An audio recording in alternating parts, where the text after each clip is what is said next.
नमस्कार, डेली 24 भारत देख रहे हैं आप। आपके साथ मैं हूं स्वीटी दीक्षित। महाराष्ट्र में कुछ ही समय में चुनाव होना है। ऐसे में महाराष्ट्र में सीट बंटवारे पर बचे सियासी घमासान में शिवसेना, जो कि यूबीटी ग्रुप की है, उन्होंने बड़ा फैसला लिया है। उद्धव ठाकरे की पार्टी अब सीधे सीट शेयरिंग पर डील करेगी। कांग्रेस हाईकमान से सीधे बात करेगी। आपको बता दें कि उद्धव ठाकरे के नेता संजय राउत इसको लेकर जल्द ही राहुल गांधी से बात कर सकते हैं। गौर करने वाली ये बात है कि राहुल गांधी से अब संजय राउत बात करेंगे।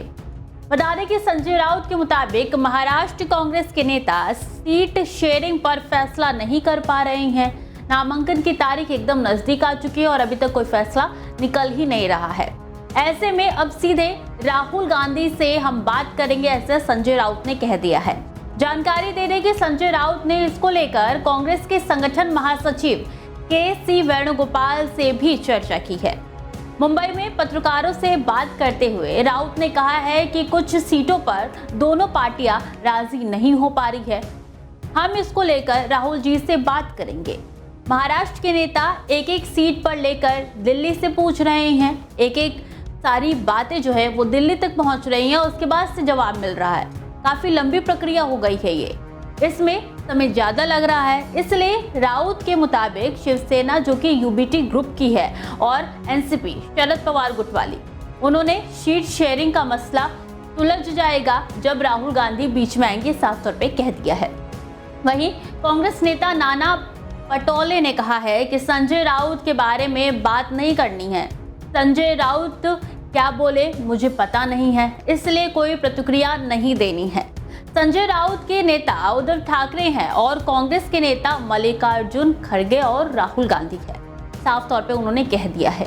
एनसीपी के नेता शरद पवार हैं, उन्हें मीटिंग की जानकारी देना जरूरी है। संजय राउत क्या बात करना चाहते हैं मुझे पता ही नहीं है। मैंने उनके बयान को देखा नहीं, इसलिए मुझे कोई प्रतिक्रिया देनी ही नहीं है, उन्होंने साफ तौर पे कहते हुए मना कर दिया। कहा जा रहा है कि शिवसेना और कांग्रेस के बीच मुंबई और विदर्भ रीजन की सीटों पर लेकर पेच जो है वो फंसा हुआ है।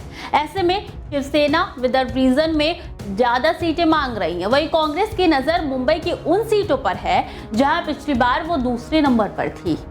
जानकारी ये भी निकल के सामने आ रही है कि मुंबई में शिवसेना की कोशिश बड़े भाई बने रहने की है। मुंबई में विधानसभा की 36 सीटें हैं और पार्टी यहां की कम से कम 20 सीटों पर लड़ना चाहती है। इसी तरह शिवसेना नागपुर और अमरावती में भी अपनी हिस्सेदारी चाहती है। कांग्रेस को ये मंजूरी नहीं है। सीट शेयरिंग के विवाद को सुलझाने के लिए शिवसेना, एनसीपी और कांग्रेस ने 3 सदस्यों की एक कमेटी बनाई थी।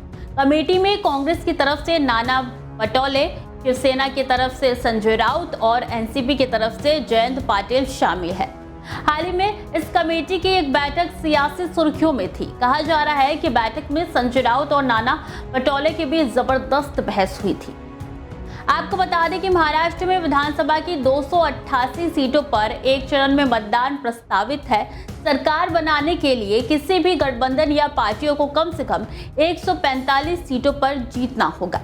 राज्य में 20 नवंबर को वोटिंग है और इससे ठीक 3 दिन बाद यानी कि 23 नवंबर को नतीजे आएंगे। अब देखना होगा कि मामला सुलझ जाता है या राहुल गांधी को बीच में आना ही पड़ेगा।